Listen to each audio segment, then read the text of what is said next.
Right, Geoff, where do we start with that? 8 goals and a 5-3 win? I suppose it's value for money, I guess.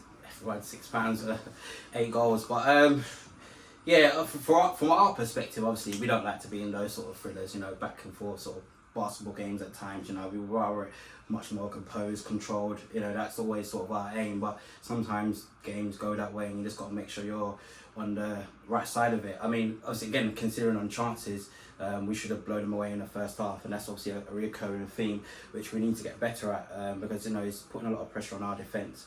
If we're not burying chances and making the game much easier in the second half.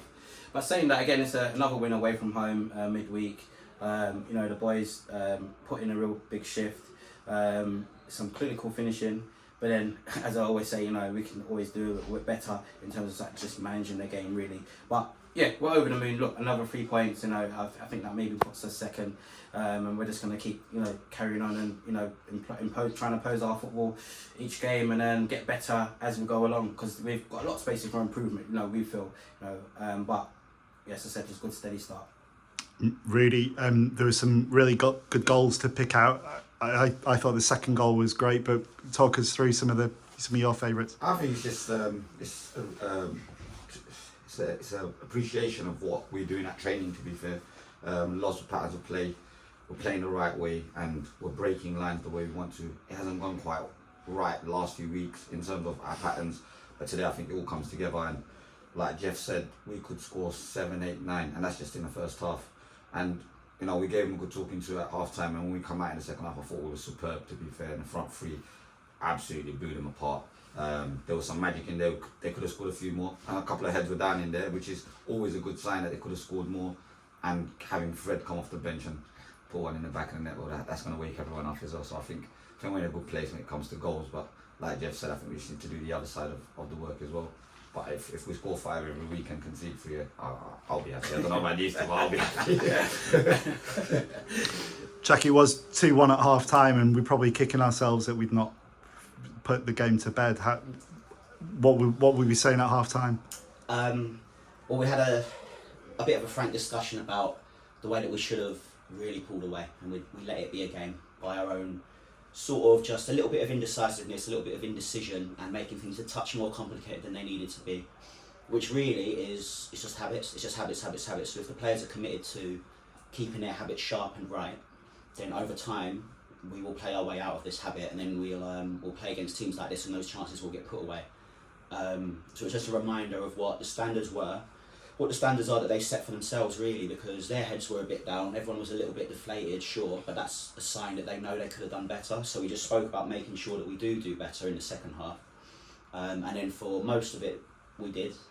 A few moments where we weren't concentrating properly, or shape of the ball was wrong, but that's fine, it's all stuff to work on. But overall, like Geoff and Rudy has said, there were loads and loads of positives, and we'll get the balance right, and we'll keep rolling, and we'll keep the points coming in. Geoff, how does this team compare with the teams you've had to win the league last year and to win the league previously? I would say, in terms of squad wise, I think obviously we're in the best position that we've ever been. It's really tough. A few of the guys that could have played today, we've had to leave out the squad. Just to turn, just be consistent in training. Chances will come up because we've got a lot of games. So yeah, it's in terms of obviously squad wise, there's a lot of quality there, and a lot of sort of young players who will get better as well. Because the squads that we've had before, they've been sort of like seasoned vets. So there's been less sort of micromanaging that we have to do. So we're trying to push it towards where we're trying to do less of that, because I feel that's where the transitions of the games are happening. That's where sometimes we're getting caught. So a little bit of naivety on our side sometimes, when we're in possession, players just going forward, maybe just need to drop back a little bit, just assess a little bit more. So in terms of overall quality, I think this is probably the best squad that we've had.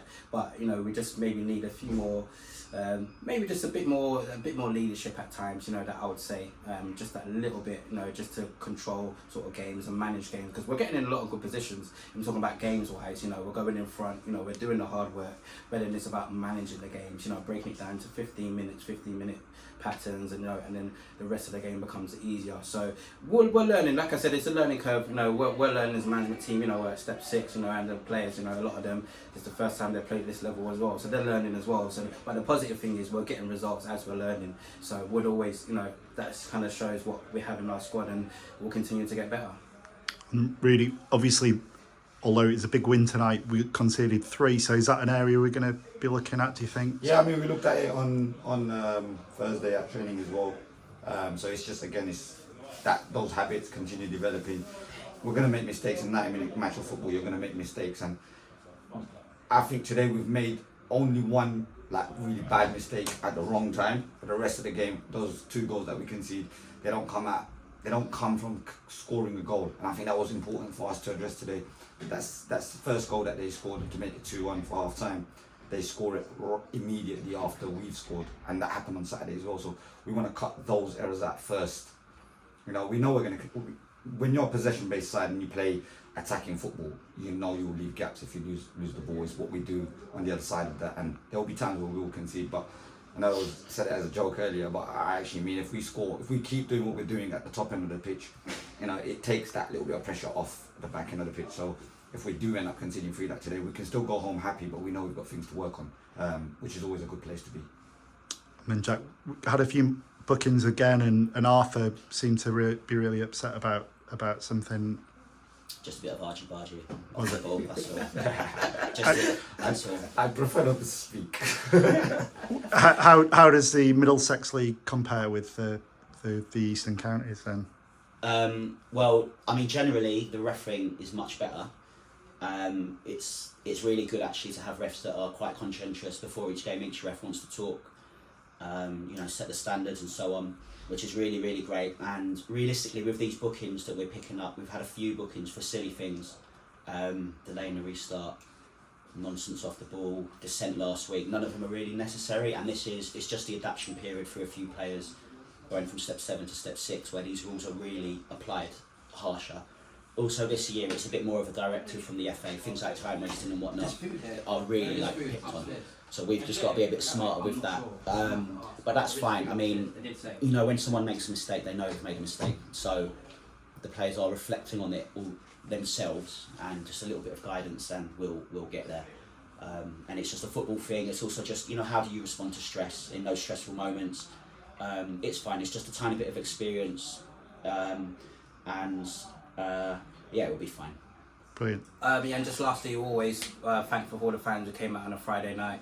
Difficult to get to, no real sort of transport, so we're always grateful for the support, you know, and vital parts of the game is always critical, you know, to hear the support. So again, we're always thankful for the fans, and hopefully they enjoyed the win.